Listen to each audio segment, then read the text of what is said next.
Tales of the Caballos by William H. White. Part 2, Chapter 4, The Palmer Brothers. If you are enjoying these videos, please hit the like button, subscribe to the channel, and set up proper notifications. Thank you.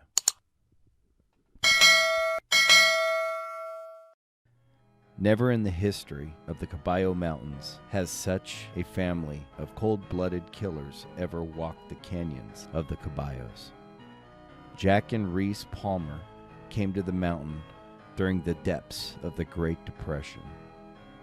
Jack was the older brother and Rease was the younger brother who was partially crippled.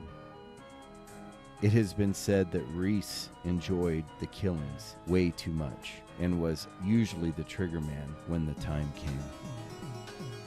The reader must remember that this was during a time when extradition was unheard of. The Palmers were wanted in Sierra County, New Mexico, for the questioning in the disappearance of the Lars family, a husband and wife who disappeared with $80,000 in cash and a lot of personal expensive jewelry.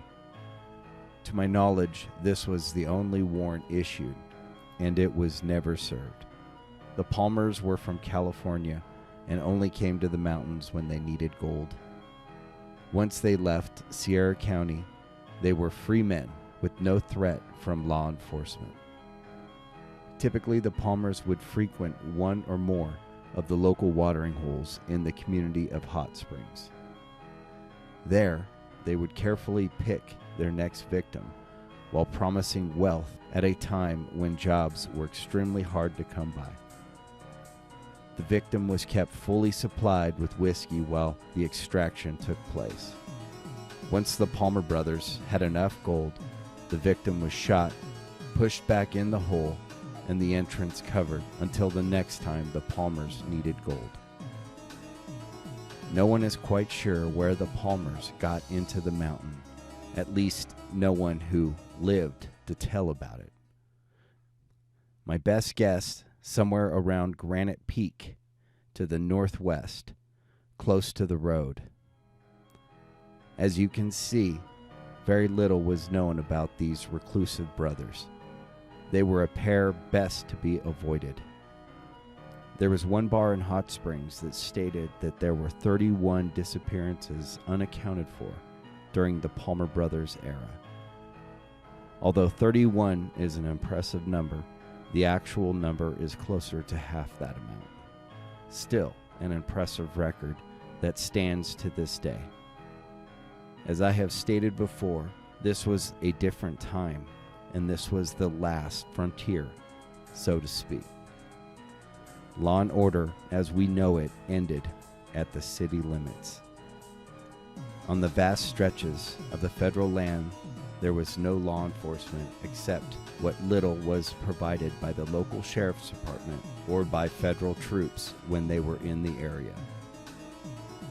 It wasn't until the 1970s that the Bureau of Land Management exerted their authority and began to enforce federal law in these vast areas.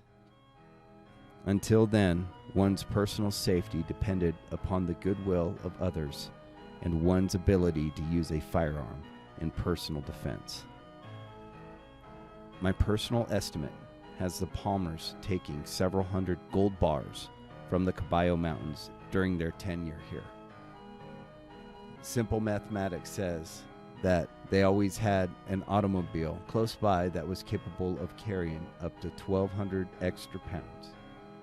The average weight of a gold bar is from 60 to 65 pounds. 20 bars would weigh 1,200 pounds, or very close to it. Take a round number of 10 trips, and you would have 200 gold bars. This many gold bars would add up to a tidy sum, especially during the Depression years.